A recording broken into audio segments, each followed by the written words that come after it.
You're very welcome back to Ireland. All morning we've been getting some top tips on how to spruce up your home. Yes, Kevin Twomey's been at the Ideal Home Show in Dublin's RDS. And who's with you now, Kevin? Well, I'm in the presence of a legend. This man is to homes what Roy Keane is to football. Gaudi might be popular in Spain. Dermot Bannon is the man in Ireland. Dermot, it's a pleasure to have you on the show. Thank you very much. Thank you for that introduction and welcome to the Ideal Homes. Welcome to the Ideal Homes. It's your first year here, right? Yes, this is my first year working at it, giving talks. And I'm looking forward to it. I'm dying for it, actually. The energy in here is amazing and there's nobody in from the public yet. So I think when the doors open and people start streaming in, it's going to be bedlam, but in a good way. Bit of bedlam. And I was thinking that I feel like you're a bit too famous for an event like this. I'm thinking we're going to have to get you a bodyguard. I can see people slide tackling you, asking you for advice, asking you to write down a bit of a blueprint on the back of a napkin. I'm not too famous for that. This is my Olympics. Oh, that's a good way to put it. This is kind of where this is my round. So, yeah. And you're going for gold medal. I'm going for gold medal today. Yeah. Absolutely right. So you're here with the Home Hub. Yes. Tell us what you're doing here. So I have become a brand ambassador with Mitsubishi Electric for heat pumps, okay? And ventilation and heat recovery and all that, because they're the buzzword in Ireland at the moment. It does sound like a buzzword. Well, it is, and it's a bit. Do you remember? You probably don't remember, but years and years ago, any of us of a certain age remember there was this ad on the television for what's a tracker mortgage? What's a tracker mortgage? I remember, and they were on the bus. They were on the bus, and they're all standing up. What's a tracker mortgage? It's exactly the same when it comes to heat pumps, retrofitting. Everybody wants to do it. There's grants available. Everybody's getting excited about renovating their homes and retrofitting their homes. But there's a huge amount of kind of unknowns out there. Yeah. And people, it is one of the questions, what is a heat pump? How does it work? What does it do? So they're going to become the norm in Ireland, whether we like it or not, because every new home has one, and everyone that we retrofit they're changing over. It's a renewable energy source, right? Yeah, and obviously want to make the move away from fossil fuels. From fossil fuels, exactly. But people don't understand how they work. They don't understand whether they can put one into their house. They don't understand whether they can keep their radiators. Do they have to throw out everything? How much do they cost? So we have developed up this thing called the Heating Hub, which is a portal, right? Yeah. So people can go and. That's me there. See me in the background? Was that? I didn't know who that was. That was me. That's been playing all morning, and I was like, who is that fella? Yeah, now it makes sense. And you said I was the most famous person in here. You didn't even recognise me. But what it is the portal is there to answer questions. And this will be an organic, moving thing. So as questions are gathered and information is required, we'll stick up an answer to it on the portal. So it's really just there to answer all the really stupid questions that you might think you have. But they're not stupid. Everybody's asking the same. How does it work? Yeah. Like, what do you mean? How does a heat pump take energy from the air and turn it into heat in my house?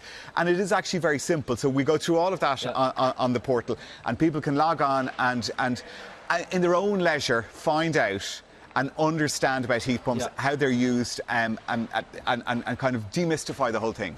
Now, the only question that is stupid is the question that isn't asked. Because you're going to stay stupid if you don't ask the question. Yes. Now, just out of curiosity there, because you were saying it, how does a heat pump work?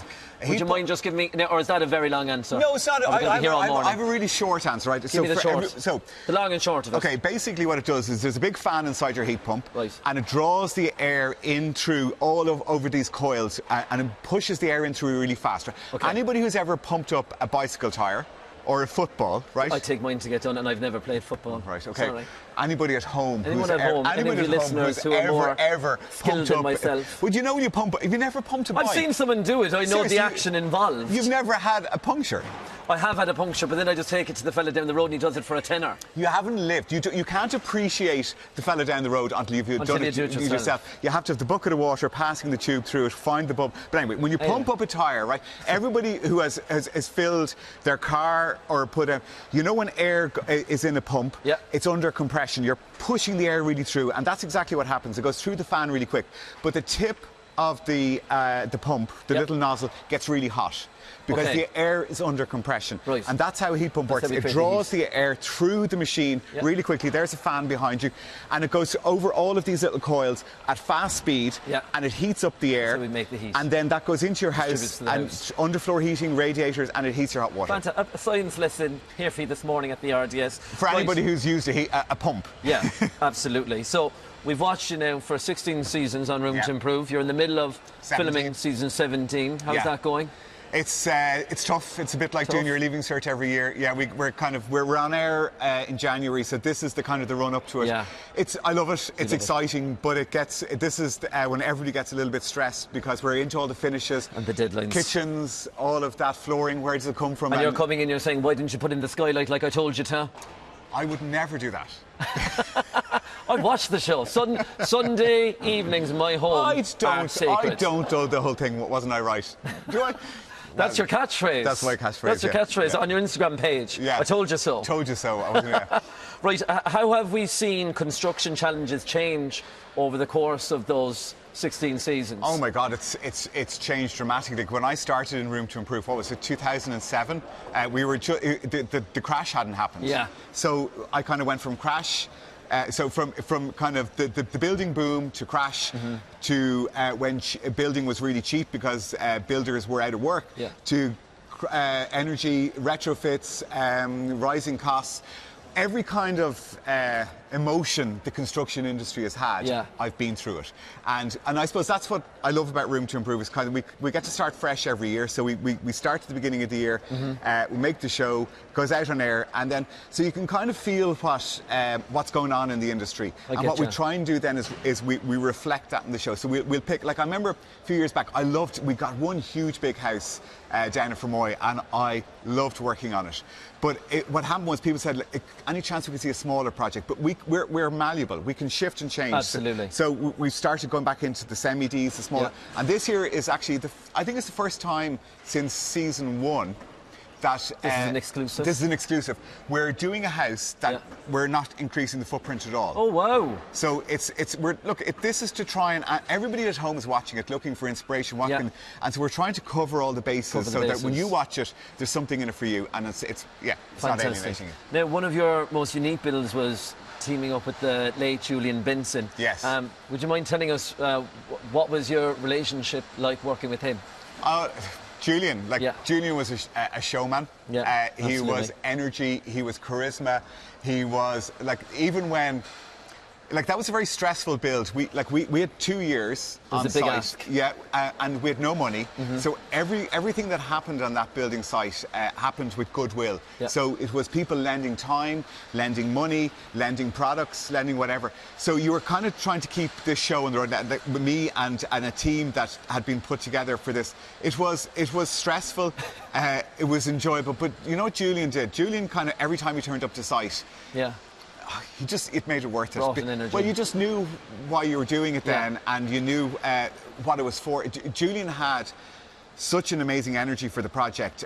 That's what kept him alive. I think Julian was really sick in the last kind of part of the build. Yeah. But he was keeping himself going. The passion for the project. I never realised how sick he was. Yeah. But when you saw him turning up in the sparkly jackets and going around to everybody, and he didn't bring it to work. He just brought his energy. He brought his energy, and when you meet the people that Julian was doing this for, because what he was suffering, he was doing this for everyone with CF. Yeah. And it's still unbelievable that we got it done. I'm so proud of it. Yeah, I'm so proud to be a part of it, because there were so many people that came together.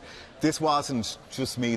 I was a tiny part of it. It was a brilliant experience. It took a team. Yeah. It took a village. Yourself and Julian had very different tastes, but I suppose nowadays social media tends to be a big indicator for trends and what's a la mode. Is there anything that you're loving or hating this season that you can't stand? You're like, I feel like everyone's doing panelling in the hallway. Everyone's doing a subway tile in the bathroom. Now, I'm fond of a subway tile. Are you? There's an item, I like a dark green, olive green subway tile. Are you telling me that doesn't look expensive? Bit 2019. Is it? Yeah. I'm like 2000 late. A little bit. I'm mortified. Delete that bit.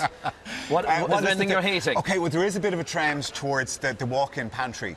So I love a walk-in pantry. Everybody loves a walk-in pantry, and they're all over Instagram. So And they're fantastic if you've got space. Yeah. But I'll go into a tiny little house, They're like they've got country. no space to really extend out the back. And then on the mood board, because of Instagram and Pinterest and all that, I'll be presented with a mood board, and I will get 17 pictures of a walk-in pantry, and nothing of a bedroom, a utility room, a kitchen. It's the walk-in pantry, and unless you have the space for it, I think they can take up a lot of space. And Yeah. like if you think about it, you've got to have a corridor to go into it. So Yeah, you're absolutely. wasting that space. But anyway, if you don't have the space for a walk-in pantry, it's not the end of the world.